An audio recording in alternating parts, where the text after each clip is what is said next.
भी हो जाएगा कि मारपीट से पापा की अच्छा। उत्तर प्रदेश के देवरिया का कांड इसमें राजनीतिक कांड बनता जा रहा है। उत्तर प्रदेश के सीएम योगी आदित्यनाथ इस कांड को लेकर के पूरी तरह से सख्ती दिखाई जा रही है और प्रेमचंद यादव के घर की नापी भी कराई जा रही है प्रशासन के द्वारा। वहीं सदर के विधायक सलमणि त्रिपाठी ने कहा कि जो लोग बाहर हैं, जो लोग देवरिया कांड को नहीं जानते हैं, वो ग्राउंड रिपोर्ट देख लें, पेपर में क्या दिखा रहे हैं आप देख लीजिए। ये पेपर कौन छापता है ये लोग अच्छी तरह से आप लोग जानते हैं। दूसरी बात, एडीजी प्रशांत कुमार ने कहा है कि दोषियों पर सख्त कार्रवाई की जाएगी। मान्यवर, ये दोषी बचा कौन है? दोषी अब रहा कहां? दोषी तो था सत्यप्रकाश दुबे, दोषी तो था प्रेमचंद यादव, जिनके लहू में परिवार भी भाग गया। जो प्रेमचंद थे उनकी माताजी प्रधान है, तो आप लोग भी जानते होंगे कि प्रधान के घर 2-4 लोग तो वैसे ही सुबह शाम बैठ ही जाते हैं। लेकिन कुछ लोग सुनियोजित तरीके से यह कह रहे हैं कि प्रेमचंद यादव जो कि षड्यंत्र रच रहे थे इसको लेकर। जब प्रेमचंद यादव सत्यप्रकाश दुबे के घर गए तो सत्यप्रकाश दुबे ने उनकी हत्या कर दी। हत्या तो की, गला भी रेत दिया था और ईंट से उनका सर भी कुच दिया। कहानी खूनी संघर्ष कहां से स्टार्ट होता है इसको लेकर सरकार का ध्यान नहीं है। बस दिखाया जा रहा है कि बाहुबली था प्रेमचंद, बाहुबली प्रेमचंद था तो सत्यप्रकाश दुबे ने उसकी हत्या कैसे कर दी। गजब से कहानी बनाई जा रही है। यादव बनाम ब्राह्मण की लड़ाई बनाई जा रही है। यह निष्पक्ष जांच, मैं सोचता हूं उत्तर प्रदेश के सीएम योगी आदित्यनाथ एक भगवाधारी है। न्याय की गुहार अगर हरिश्चंद्र की तरह मांगी जाए, जिसने अपने बेटे को बिना कर के दाह संस्कार नहीं करने दिया, तो क्या यह उम्मीद की जा सकती है उत्तर प्रदेश के सीएम से? क्या हरिश्चंद्र जैसा न्याय आप दिखाएंगे? किसी भी तरह की भीड़ हो, अगर उग्र हो गई तो परिणाम गलत होता ही है। लेकिन होश में सत्यप्रकाश दुबे और प्रेमचंद जब बातें कर रहे थे तो दुबे ने अपने परिवार के साथ संगठित होकर के प्रेमचंद की हत्या क्यों की? 2024 के लोकसभा का चुनाव है, बड़ा अच्छा मौका भी है। ब्राह्मण बीजेपी से कट जा रहे थे, जो दूर हो रहे थे, अब उन्हें मौका मिल गया है, सरकार को भी मौका मिल गया है, इन्हें गरम लोहे पे हथौड़ा चला दिया जाए। खैर, ऐसे बहुत से जमीन पड़ी हुई हैं सीएम योगी आदित्यनाथ जी, जहां पर अवैध कब्जे पड़े हैं। बड़े बड़े नेता मंत्रियों के घर बने हैं उस पर। ये कोई प्रेमचंद यादव की हत्या के बाद यह कहानी नहीं खुली है। बहुत से ऐसे क्षत्रिय है, यादव है, ब्राह्मण है, जिन लोगों ने जमीन कब्जा करके अपना घर बहुत कुछ बना लिया है।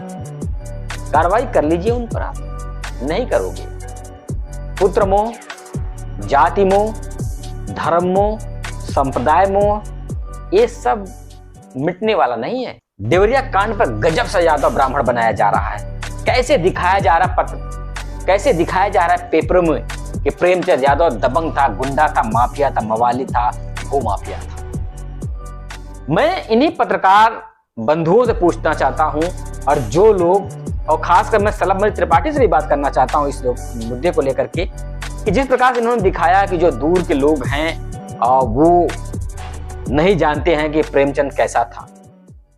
विधायक जी, मैं आपसे यह पूछना चाहता हूं कि चाहे किसी का भाई हो, अलग हो जाए या ना हो जाए, पिता के मरने के बाद भाइयों की संपत्ति आपस में बंटवारा हो ही जाती है, सरकारी नियम के तहत हो जाती है। 10 बीघे जमीन में सत्यप्रकाश दुबे के भाई की जमीन 5 बीघे जमीन सत्यप्रकाश के भाई ने प्रेमचंद यादव को लिख दिया। गुंडई से, जैसे लोग कहते हैं ना, गुंडई से प्रेमचंद ने लिखा लिया। और सत्यप्रकाश दुबे का भाई प्रेमचंद यादव के घर रहता भी था। गुंडई से व्यक्ति कितना दिन किसी को रख लेगा? 1 दिन, 10 दिन, 20 दिन। जिसके पास 5 बीघे जमीन है, वो सरकार से लोन लेकर उसी जमीन पे भाग जाएगा, नहीं बेचेगा किसी को। कौन बनता है? प्रेमचंद। लेकिन सत्यप्रकाश के भाई ने प्रेमचंद यादव को जो जमीन लिख दिया गुंडई से, ठीक है, गुंडई से लिख दिया, अपहरण करके लिखा लिए, ठीक है, 90 दिन के बाद जब दाखिल खारिज की बात आती है तो उसकी नोटिस आती हो, विधायक जी को मालूम होगा इसे, और खास करके सीएम जी को मालूम होगा और राजस्व विभाग को भी मालूम होगा। 90 दिन के अंदर जब नोटिस आती है, वह नोटिस क्या सत्यप्रकाश के भाई को नहीं मिली थी? दोबारा बयान देना होता है, वहां का लेखपाल कानूगो उसका जवाब देना होता है जाकर के फिर दोबारा से। तो क्या 90 दिन तक सत्यप्रकाश दुबे के भाई को कस्टडी में रखा गया? गजब की बात की जा रही है। मैं आपको साफ कहना चाहूंगा कि ये सत्यप्रकाश दुबे वही है ना कि अनजान कहानी। दुबे जी आपको शायद नहीं मालूम था किसी का भाई हो, अगर वो अपनी जमीन लिख देगा ना तो आप फर्जी मुकदमा करके चलते रहिए, लड़ते रहिए, क्योंकि कोर्ट भारत की ऐसे फर्जी मुकदमे पे चलती रहती है। आप उसे पागल दिखा दो, दिवालिया दिखा दो, मेरा भाई जानकार नहीं है, मस्तिष्क से बेकार है, ऐसे तो बहुत से केस जो कि मुकदमे चलते रहते हैं।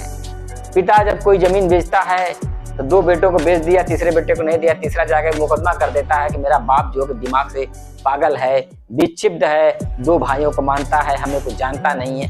ये सब कहानी जो बच्चों वाली बनाई जाए देवरिया में ना, ये सब गढ़ंत की जा रही है। राजस्व विभाग की टीम नापी जोखी कर रही है, देख लीजिए आप लोग।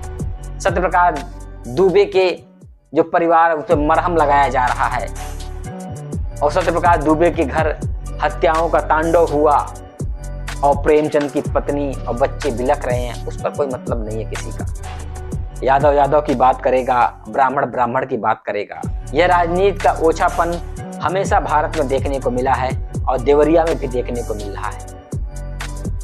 प्रेमचंद अपने घर के इकलौते सदस्य, सत्यप्रकाश दुबे अपने घर के इकलौते सदस्य। भीड़ ने जो सत्यप्रकाश दुबे ने किया, प्रेमचंद की हत्या, वो भी गलत था। और जो भीड़ ने किया, अगर सत्यप्रकाश दुबे को मार करके छोड़ देते तो मामला इतना गंभीर नहीं था, लेकिन बच्चों को मारना एक प्रकार से गलत है। लेकिन अब रही बात जो गलत हो गया, जड़ जोरू जमीन के चक्कर में जो गलत हो गया, इन बच्चों को क्यों उकसाया जा रहा है कि हम खड़े हैं, हम कार्रवाई कराएंगे, हम बख्शेंगे नहीं? ये क्या हो रहा है? कल को इसे उकसाएंगे, नई उम्र में ये उठेगा, तमंचा उठाएगा, प्रेमचंद के घर वालों को जाकर फिर मार देगा, और प्रेमचंद के रिश्तेदार कोई उठेगा, वो उसको मार देगा। ये सब भावनाएं क्यों भड़का रहे हैं आप लोग? यह प्रकरण है सत्यप्रकाश दुबे के भाई का। सत्यप्रकाश दुबे के भाई अगर जमीन लिख दिए थे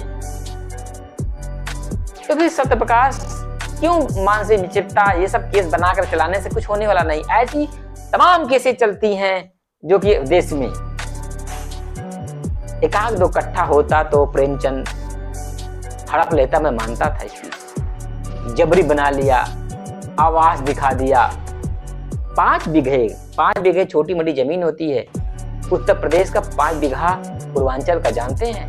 5 बीघा मतलब 1 बीघे में 20 कट्ठा। कितनी बड़ी जमीन का कितना बड़ा हिस्सा कोई व्यक्ति जबरी कब्जा कर लेगा। भूमाफिया बनाया जा रहा है, यादव बनाम ब्राह्मण बनाया जा रहा है। जो राजस्व टीम लगी हुई है, ये तो क्या इस टीम को पहले नहीं मालूम था? थाने में मुकदमे भी दायर थे, उस पर कार्रवाई नहीं की जा रही थी। अब बड़े जोरों शोरों से कार्रवाई की जा रही है, बहुत जोर से कार्रवाई की जा रही है। अब एकदम उत्तर प्रदेश के मुख्यमंत्री, विधायक, नेता, कार्यकर्ता, पुलिस प्रशासन, एडीजी, लॉ एंड ऑर्डर सब कंप्लीट हो गया है देवरिया में, क्योंकि प्रेमचंद यादव है। और एक यादव घर पे बुलडोजर चलना चाहिए। खुश होंगे कुछ लोग जिनका बुलडोजर चलेगा प्रेमचंद यादव के घर पे, तो खुश होंगे, सरकार की पीठ भी थपथपाएंगे, और सरकार इसीलिए जाने भी जाती है। कि जहां लोहा गर्म हो उस पर चोट कर दो, चाहे न्याय हो चाहे अन्याय हो, उससे क्या मतलब पड़ता है, क्या फर्क पड़ता है। एक को बाहुबली दिखाया जा रहा है, एक को गरीब और दरिद्र दिखाया जा रहा है। गजब सी भावनाएं पैदा की जा रही हैं समाज में। अब पूरा प्रशासन एकदम चकाचौंध है, नाप भी हो रही है, पैमाइश भी हो रही है, मुख्यमंत्री का आदेश भी सुना जा रहा है, एडीजी लॉ एंड ऑर्डर का पूरा पालन किया जा रहा है, देवरिया एकदम दुरुस्त हो चुका है। सही सिरे से जांच की जाए तो मेरे समझ में यही आएगा कि सत्यप्रकाश के भाई ने अगर जमीन लिखी 90 दिन में दाखिल खारिज की जो बात आती है, उस पर सत्यप्रकाश के भाई ने अगर जबरी था तो वो गवाही देकर कह सकते थे, एप्लीकेशन भी लगा सकते थे, यह जबरी मुझसे लिखाया जा रहा है। बहुत सलीके से अगर देखा जाए तो जितना प्रेमचंद दोषी था उसकी हत्या सत्यप्रकाश ने कर दी थी, और सत्यप्रकाश दुबे जितना दोषी था उसकी हत्या भीड़ ने कर दी थी। लेकिन जो बच्चों की हत्या हुई है इसमें तो प्रेमचंद नहीं शामिल था, उसकी पत्नी नहीं शामिल थी, उसके बच्चे नहीं शामिल थे। उत्तर प्रदेश की गद्दी पे बैठे हुए संत कहें सीएम योगी आदित्यनाथ क्या राजा हरिश्चंद्र की भावना से न्याय करेंगे, या आंख पे गंधारी की तरह पट्टी बांधकर पुत्र मोह वाली भावना की तरह कृष्ण को श्राप देंगे। मैं इन्हीं शब्दों के साथ विराम लेता हूं। जय हिंद, जय भारत। देखते रहिए भारत पंच।